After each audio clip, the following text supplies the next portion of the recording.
Live from the VOA News Center in Washington, this is Talk to America.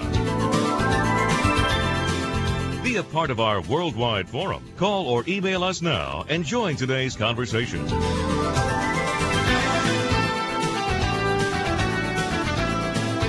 And now, here's your host, Doug Bernard. And today is Tuesday, June 14th, 2005. Good to have you along with us today. Now, before we get rolling, this note goes out first to James Nyasembi in Accra, Ghana, listening on 98.1 FM, no doubt there. Now, he just sent us a very thoughtful email. So as a thanks, we're sending his way some VOA swag. So, Mr. Nyasembi, look for that calendar, program guide, and a few other items coming your way by mail soon. We don't have much fancy here, but what we do have, we're happy to share. Drop us a note with your mailing address, and we will do likewise. Well, on to our topic for the next hour here on Talk to America, both historic and, frankly, very modern, clandestine radio. Our phone number here for the next hour, 202-619-3111, and our email address is talk@voanews.com. You know, the last thing I imagine our listeners need to be told about is the curious appeal and the authority of radio. There's something deeply human, maybe even deeper than that, about hearing another's voice speak directly to you from who knows where. And maybe that's part of it. It could be someone next door to you or someone on the other end of the globe. You don't really know, but you are connected to that voice, and you listen and pay attention to what you're hearing, for better or for worse. Well, this is a formula that dissident groups around the world know all too well, whether trying to build nonviolent movements for greater democracy or agitating for ever greater acts of terror. Clandestine radio remains an immensely powerful tool for connecting to people's hearts and minds. And for the next hour today, we're taking a survey of clandestine radio activity around the world. We'll be hearing from a number of broadcasters, perhaps radio activists might be a better term, I'm not too sure, as well as our two guests this hour who, frankly, may know more about this topic than some national intelligence agencies. But of course, we very much want to hear from you, our listeners, today as well. Your questions as to what sorts of perhaps secret radio operations may be going on around the world, what's being said out there on the world's radio waves. We're also especially interested in hearing from you today if you've heard one of these or you regularly listen to one of these radio stations yourself. Our phone number here in Washington, D.C., 202-619-3111. Our email address is talk@voanews.com. I'm very pleased to welcome our two guests joining us this full hour here in Studio 23. Nick Grace, the Washington managing editor of Clandestine Radio Watch. Good to have you with us, and good to meet you as well. Oh, thank you, Doug. It's certainly a pleasure. And we're pleased to welcome, joining us by phone from the state of Minnesota, Richard Lafayette. Mr. Lafayette is the managing editor and also host of a program called the Global Crisis Watch. He's also affiliated with Clandestine Radio Watch. Mr. Lafayette, welcome to you. Thank you, Doug. Gentlemen, let's begin, if we can, just to give our listeners a broad sense of what our topic is today. Nick Grace, if you were to spin the dial, perhaps, on a shortwave radio in various places around the world, what kinds of secret or clandestine radio would one hear, and what kinds of things would they be saying? Well, if we look at the current situation, it really depends where you are. If you're, say, in Iran, for example, you don't even just have to turn down the radio. You just have to turn on the television. There are some 20 satellite TV stations being pumped into Iran that are promoting, they're specifically a boycott on Friday's elections, as well as various parties. Some parties support constitutional monarchy, other parties support a multi-party democracy. Elsewhere in the world, if you're in Iraq, for example, and you're tuning around the dials, really these radio stations are, I guess you could boil it down to, they're more or less run by political parties. And most of these parties, of course, are involved in the game of politics. So the programming can be as mundane as gossip hounding, or it could be as dangerous as what we saw in Rwanda back in 1994, where a radio station was responsible for the genocide that we're now picking up the pieces after. And in fact, the founder, or at least one of the leaders of that radio station, of course, now serving, I think, a 35-year prison sentence for his activities in exactly that. Mr. Lafayette, how old do you think these kinds of operations are? How long has this clandestine radio been with us? And presently, how many operations would you say are going on out there around the world? How many clandestine radio operations are going on around the world? I would say in the hundreds. Mm-hmm. We have countries and nations and cities and peoples all around the world who are looking to get their message out in communities where people just aren't plugged in. You know, here you and I are quite plugged into the Internet, can readily access blogs and podcasts, countless news resources, and clandestine radio broadcasts where we have a sort of a secret broadcast where we're speaking out using equipment we've obtained, whether it be recycled ham radio gear or recycled commercial radio gear. It allows these people to get their message out. And so anywhere where you find an oppressed people, I think you'll find somebody trying to get out their message in this fashion. Why are these stations operating? What is the value, do you think, that all these groups and all these political parties, no doubt with many competing interests and agendas on their plate, why do this? To spread the message, to spread their message. If they're an oppressed people where media is controlled by the government,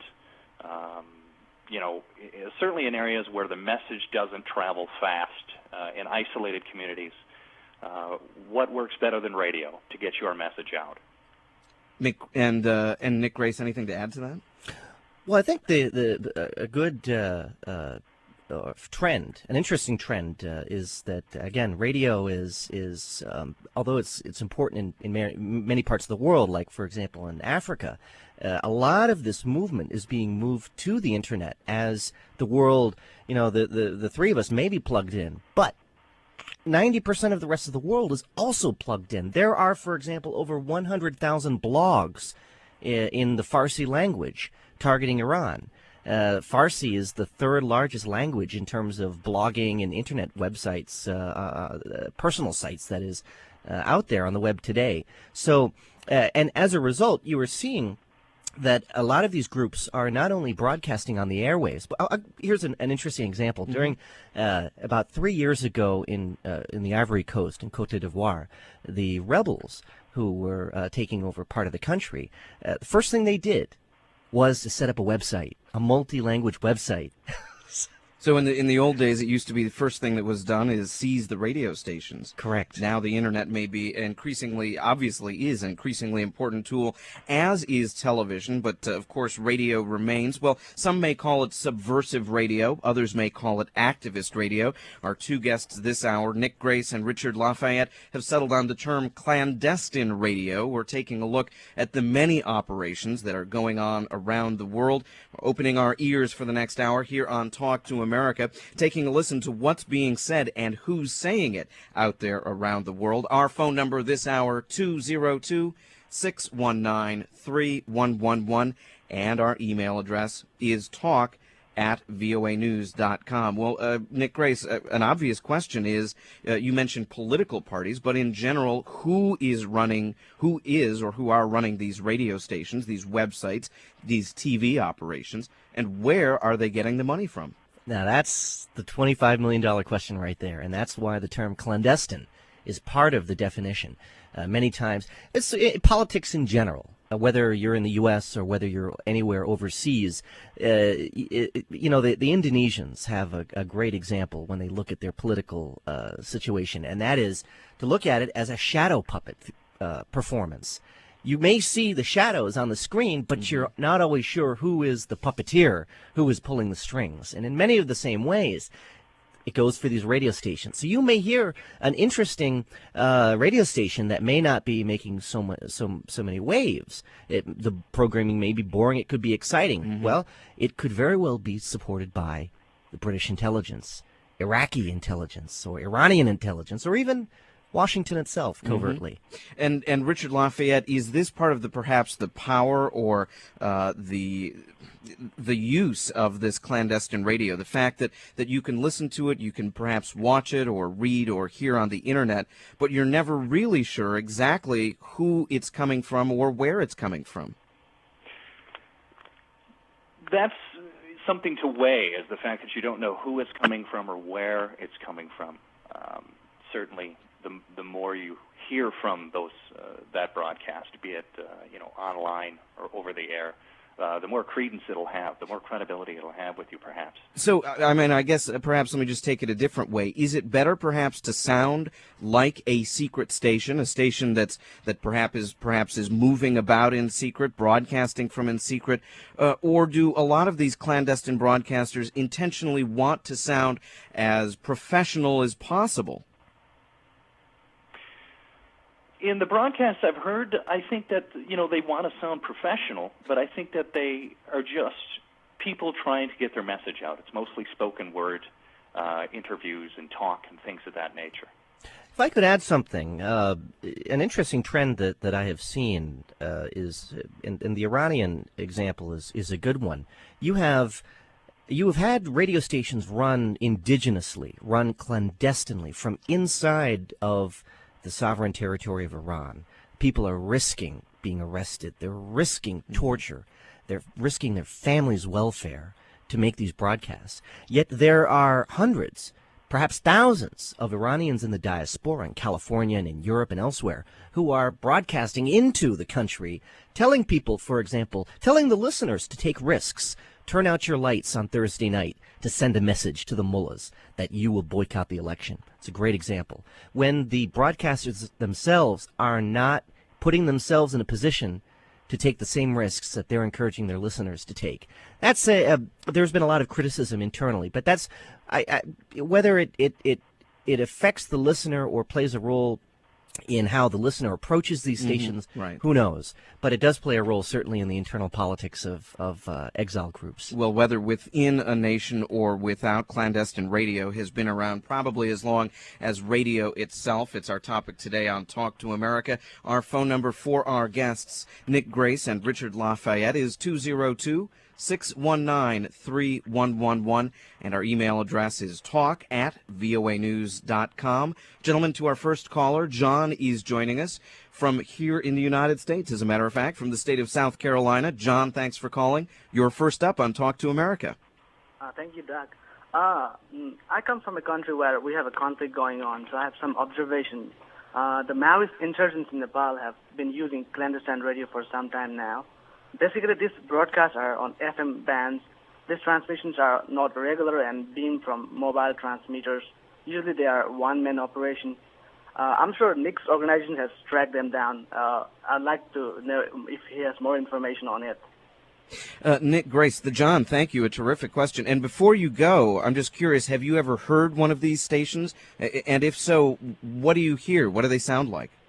I have heard them, but the signal was feeble and couldn't hear them properly. But they were basically slogans and the Maoist propagandas, and their party line and their party meetings, which were declassified party meeting decisions. Mm-hmm. So and they had, of course, songs, revolutionary songs from all over the world. Yeah. John, thanks so much for the call. And we should mention to John, as well as to all of our listeners, that for any nation in the world, one of the services that you gentlemen provide at your website, clandestineradio.com, is you can look up any nation and see a number of intelligence reports that you've compiled. Richard Lafayette or Nick Grace, whoever has it perhaps most at hand, what can you tell us about what's going on in Nepal? Well, I guess I'll take it. John, thank you so much for the call. Very, very interesting, the observations. And there really is not much information that's getting out about the programming of these, the Maoist radio stations. So your observations are very helpful to us as well in trying to watch the trend. Essentially, the Maoists are following a they're following a tradition of a lot of these communist groups, which is to set up a network of low-powered stations. As John pointed out, low-powered on FM. These are harder to track. They are also, because there are so many of them, it's for example, it's analogous to having a cockroach problem inside of your home. You can stamp one out, but there are others popping up behind it. And to track it down, especially in a country like Nepal, where the environment leads to great obstacles and is extremely challenging, it's nearly impossible for a government to stamp their foot on it. But the problem in Nepal, and the problem that Nepal faces right now, is that the only radio stations that are broadcasting any form of news are these Maoist radio stations. On clandestineradio.com, you can see 3 that we've been able to track through open source news reports, stuff that's been reported in the press. The government in Nepal has, forgive me, John, certainly I hope you would correct me on this, but the government of Nepal's put into an effect martial law. All of the local AM and FM stations were no longer able to broadcast news. In fact, it led to a major crisis. Journalists were losing their jobs. Revenue was not pouring in. Many of these radio stations were extremely popular, of course, losing they were going bankrupt. Right. But meanwhile, if the people had nowhere to turn for news and information except these Maoist radio stations, and because it was obvious what angle these stations were coming in on, of course. It's just a terrible situation all around. And we should mention again, the website for Clandestine Radio is just that, clandestineradio.com, so it's all one word, save for the .com. And gentlemen, Richard Lafayette, are you interested in hearing from people around the world? Is this how you, in part, gather some of the intelligence reports that you put together, people perhaps writing from somewhere in Africa or Asia and saying, well, this is what I'm hearing, and these are the kinds of things that I'm hearing? Absolutely. This is, how we obtain much of our information is through people saying, I have a message to get out. Here's what I'm trying to do. They come to you as a resource. How do other people do it? And in that dialogue, it's part of networking with people. And they share with you, and you share with them.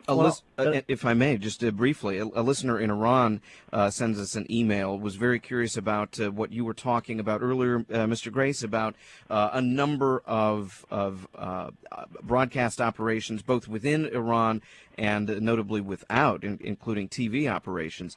And a listener wants to know, where can I go? Is there a list, perhaps, where I can find these? Clandestineradio.com. In fact, it's ironic. Iran, the mullahs have not blocked our website. We are blocked in China. We're blocked in the Maldives. We're blocked in a number of countries around the world. But as Iran, are we. As is the Voice of America, correct. And clandestineradio.com is not blocked inside of Iran, which is a blessing. So we will, for the Iranian listeners out there, we will, in fact, tonight, which would be tomorrow morning your time, we will post a comprehensive list of TV stations and radio stations that you can pick up. Our guests this hour, Nick Grace and Richard Lafayette of Clandestine Radio Watch. And we should mention that, gentlemen, you put out, I guess you would call it, I'm not sure, a weekly, would you call it a podcast or a broadcast, essentially, that's available on the Internet. Mr. Lafayette, how often do you put the program together, and what kinds of things does one hear on it? We try and put Global Crisis Watch together as a podcast. There usually is at least one downloadable file per week. I think this week we're working on a second broadcast to cover Iranian elections. But in our latest broadcast, it's an MP3 file which you simply download to your MP3 player or play it right on your computer at your convenience. But it gets in touch with the people behind the scenes in these clandestine radio stations, and such as this week we have Sam Voron from Australia, who set up clandestine broadcast stations around the world, including Papua New Guinea. He's currently working with people in Somalia.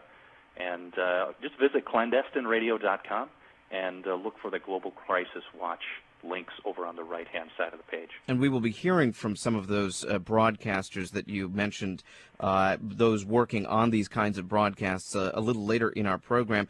Gentlemen, if I may, just switching gears perhaps, we've talked about, for example, in Nepal and in Afghanistan, certainly these stations, you liken them, Nick Grace, to cockroaches, perhaps. They spring up, they broadcast very short periods of time, and then they move. They're very hard to track. Now, at the other end of the spectrum is a broadcaster like something called, I believe it's Tajdid Radio or TV, and perhaps you can just introduce us to an operation like this and how it differs from the other kinds of examples that you've mentioned earlier.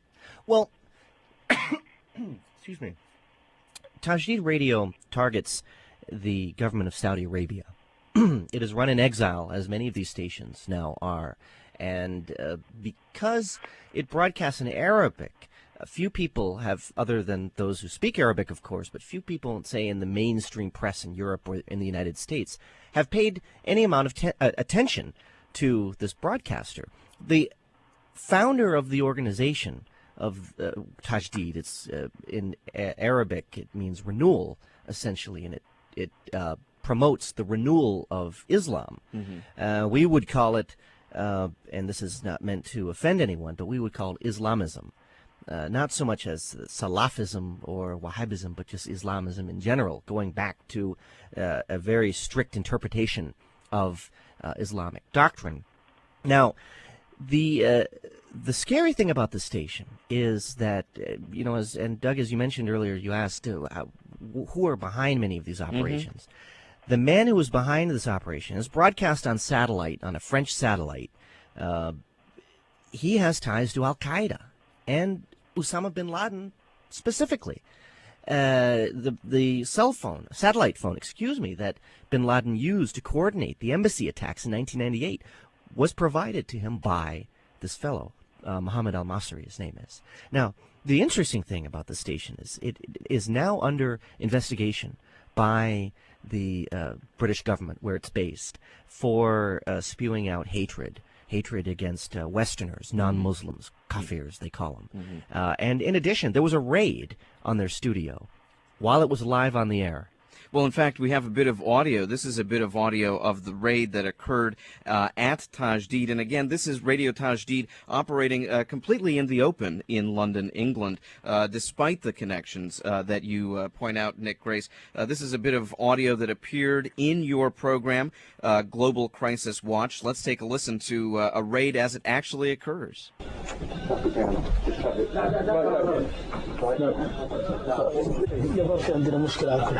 لا أدري بالضبط ماذا يجري. أوكي طيب ممكن الشرطة والمخابرات تأتي.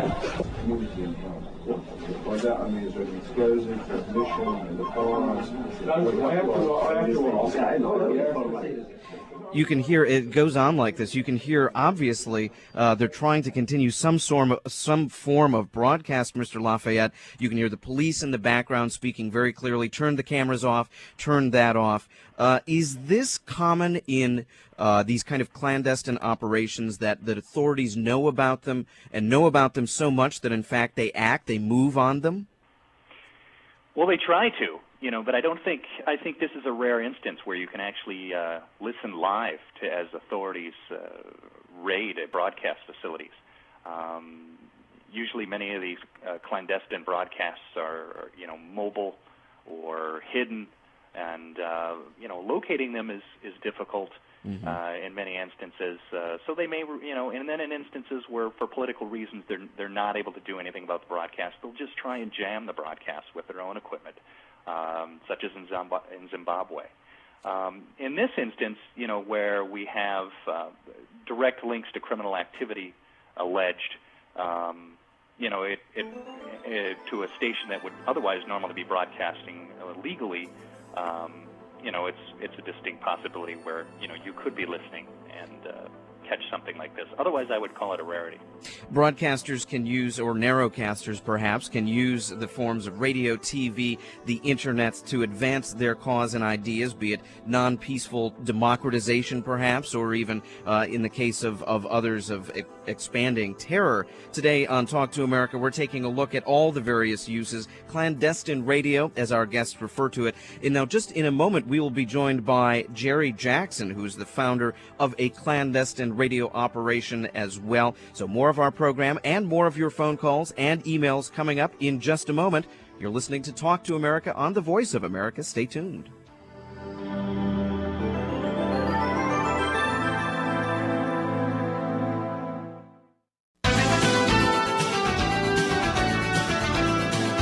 Welcome back to Talk to America. Again, here's your host, Doug Bernard. Thanks so much for staying with us today on Talk to America, continuing our conversation here as we open our ears, in effect, and take a listen to clandestine radio operating around the world. Hundreds of such operations operating on radio, TV, the internet. We're taking a listen to what they're saying, who's listening, and perhaps what it all means. Nick Grace and Richard Lafayette, our guests, stay continuing with us, both with Clandestine Radio Watch and, incidentally, again, their website for complete information on all the broadcasters operating, or perhaps radio activists. I don't know, Nick, which might be a better term. Around the world is clandestineradio.com. That's all one word. We have a clip of radio here from something that we've been following, and I know you've been following as well. It's called SW Radio Africa, an operation that has been largely targeting listeners in Zimbabwe until recently. However, the government of Zimbabwe has been jamming them, so they've adapted. They exist on the internet now. This is a clip of audio that I actually just lifted this morning. It's something called A Letter from America. It's off the internet. This from SW Radio Africa.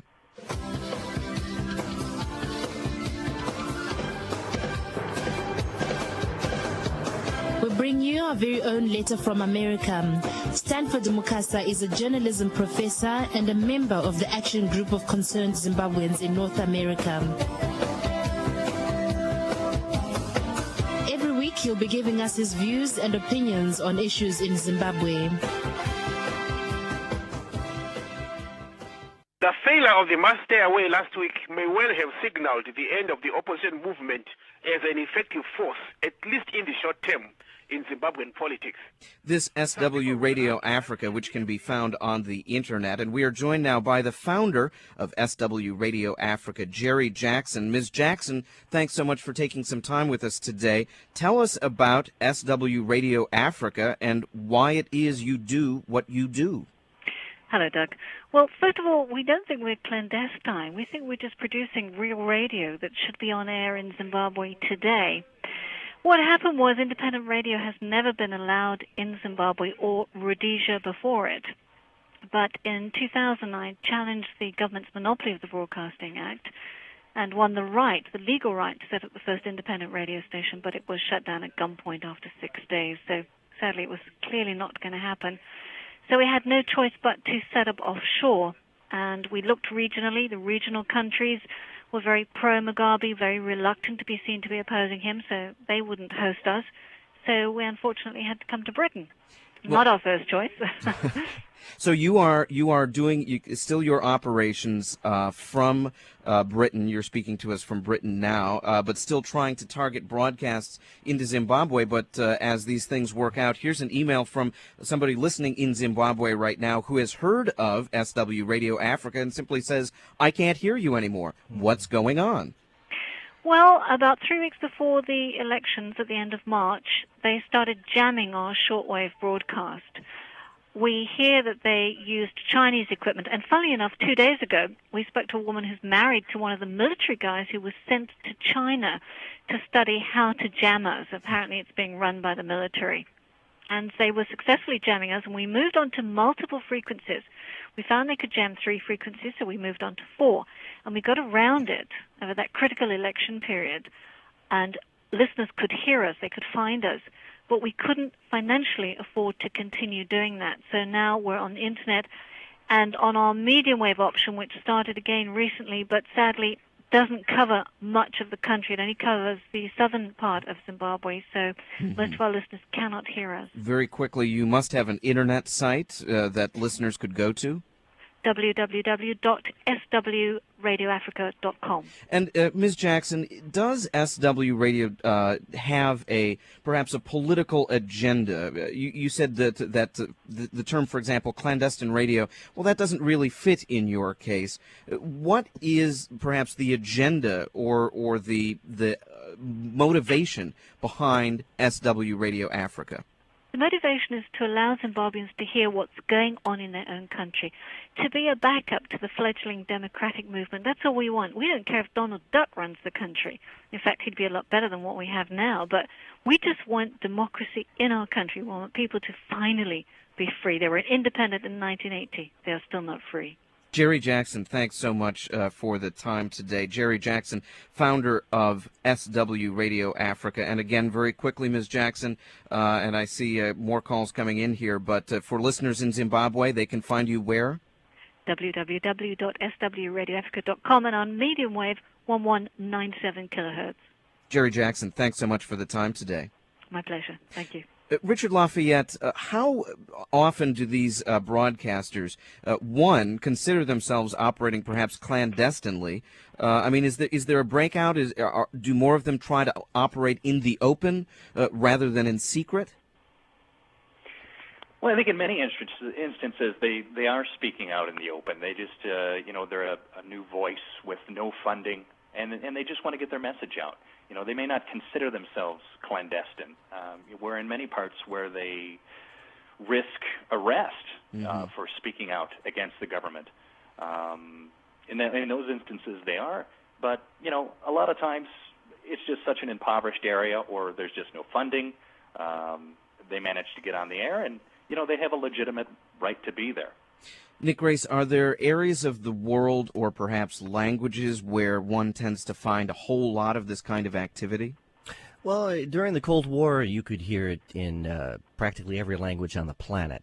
During the 90s, it was Arabic. Now, incredibly enough, with the war of ideas setting in, when we think of the war of ideas, we think, and the push for democratization, we think of just the Middle East, Arab countries. However, we're seeing, look at the case of Jerry Jackson and SW Radio Africa. That radio station is a voice for the voiceless in Zimbabwe. Zimbabwe, a regime with a tyrant that is being supported by China and Iran to block a free voice, an independent voice from coming in because he finds it a threat.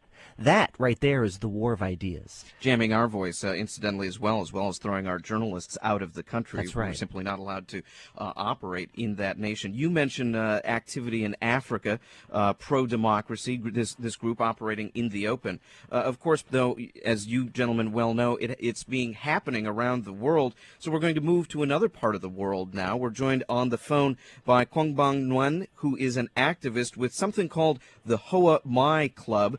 That's an organization we'll find out more about, as I understand it, promoting multi-party democracy in Vietnam. And they also have a clandestine, one might say perhaps, radio operation. Mr. Nguyen, thanks so much for the time today. Good morning, Mr. Reyes, and good morning, all VOA fellow listeners. Well, thanks so much. Mr. Nguyen, give us a sense as to where you operate from and what it is that you do. Right now, we're based in Southern California, and we, just formed the Hoa Mai Club, in January this year. Hoa Mai Club is a network of, Vietnamese inside and outside the country.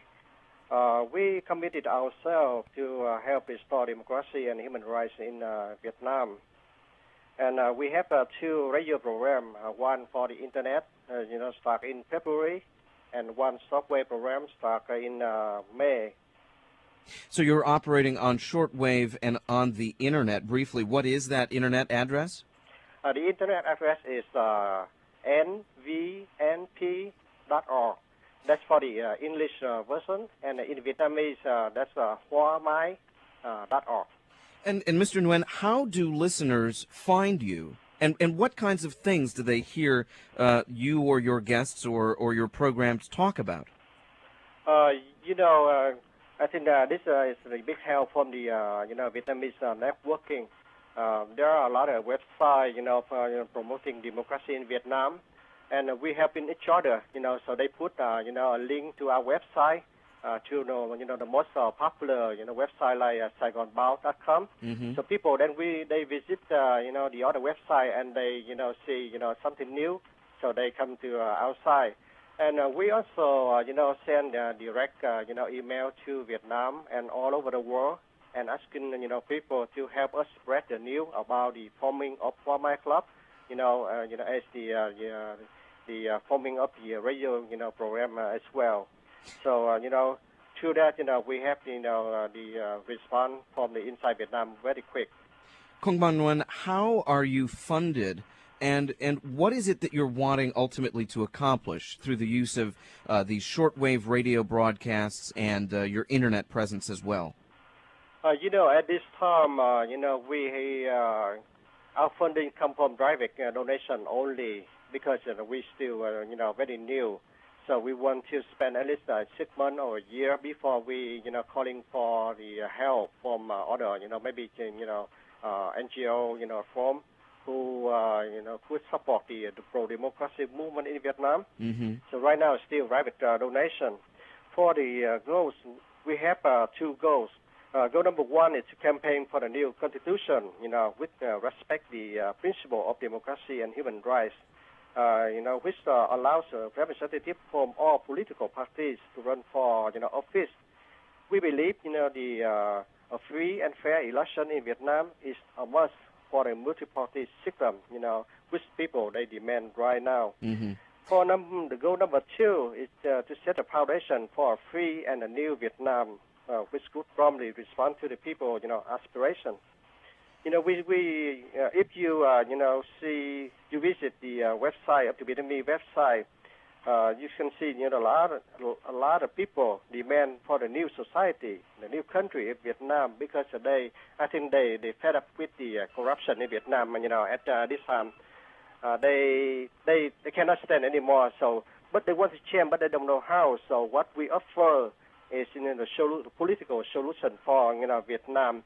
That's could provide the safe way for the Communist Party. It's been we don't call for overthrow the government of Vietnam, because we think that's very dangerous. Because to overthrow the government, we have something to replace, and a lot of crisis after the government collapse, and we think that's too dangerous.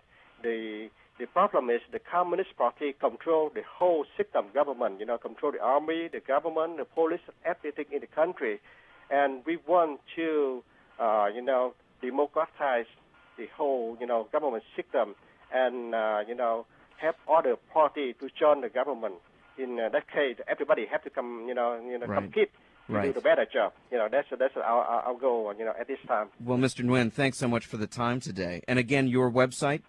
Our website is nvnp.org, and for the Vietnamese version, our website is Hoa Mai HOAMAI.org.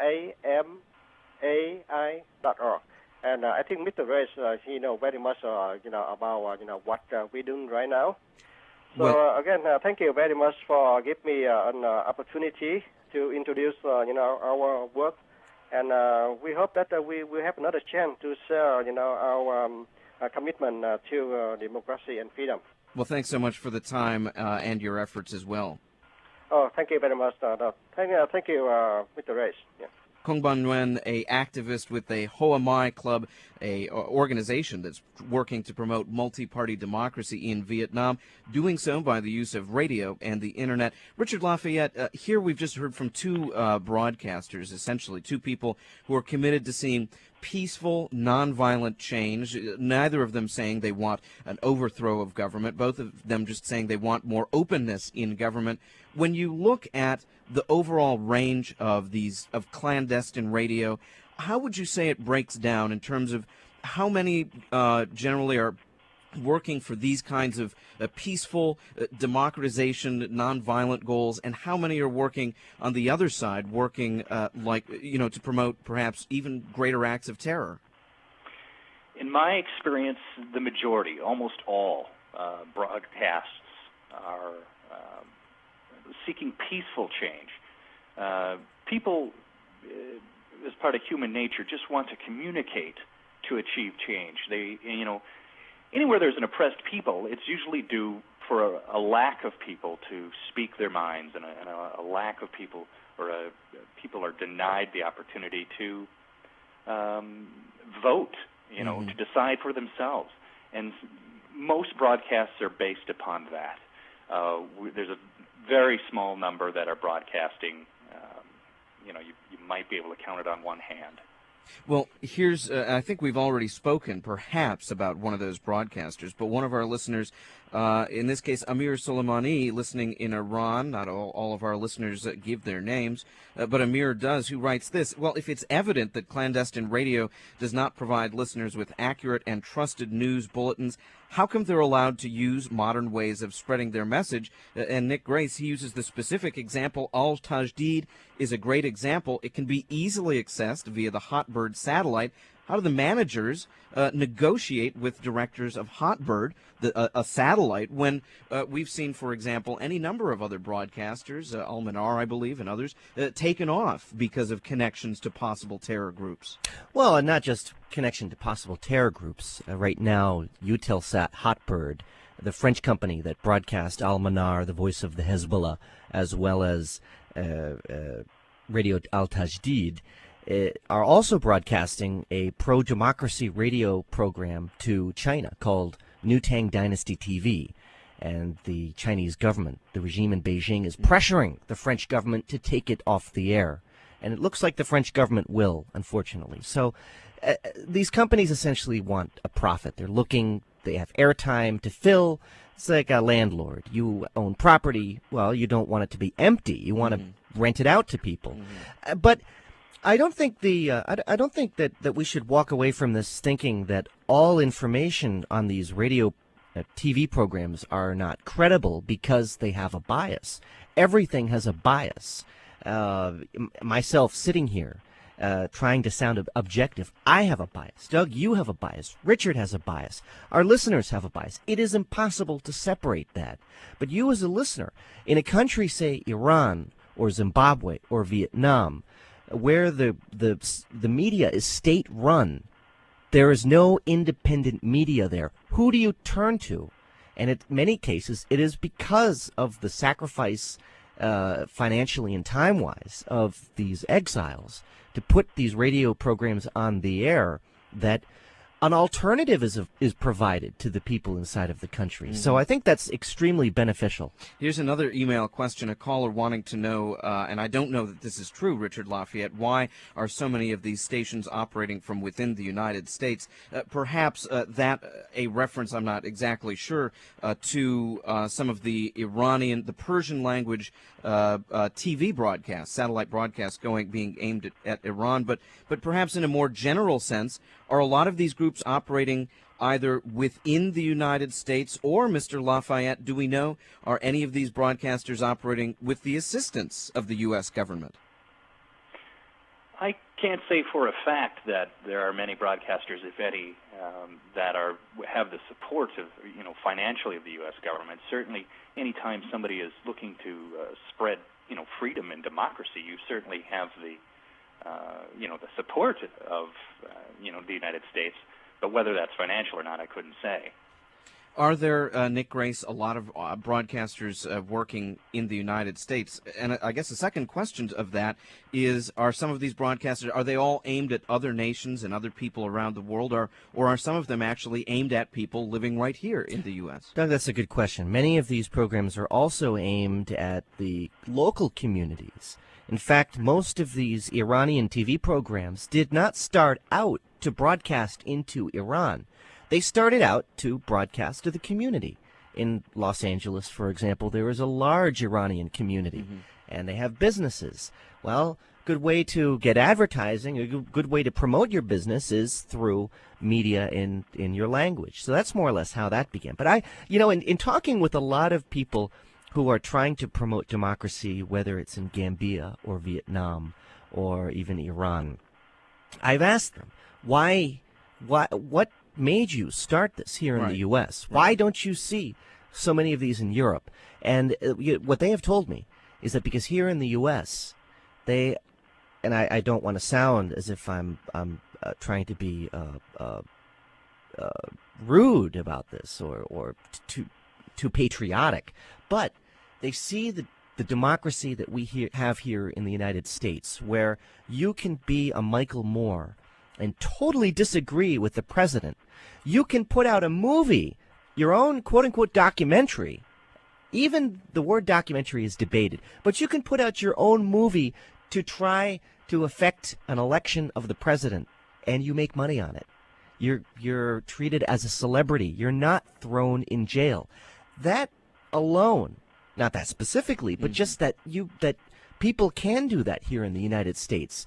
A lot of these folks who've come over have seen that, and then they think about their own country and wonder, why can't we do that there? So in many ways, these radio stations are a result of the inspiration that many of these folks have living here in the United States and hope to bring back home. Both of you gentlemen work on, as you'd mentioned earlier, the weekly, sometimes more occasionally than that, podcast, if you want to call it that. It's an MP3 file, essentially news of clandestine radio. Richard Lafayette, you're managing editor and host of that program, along with Nick Grace, who's also on it as well.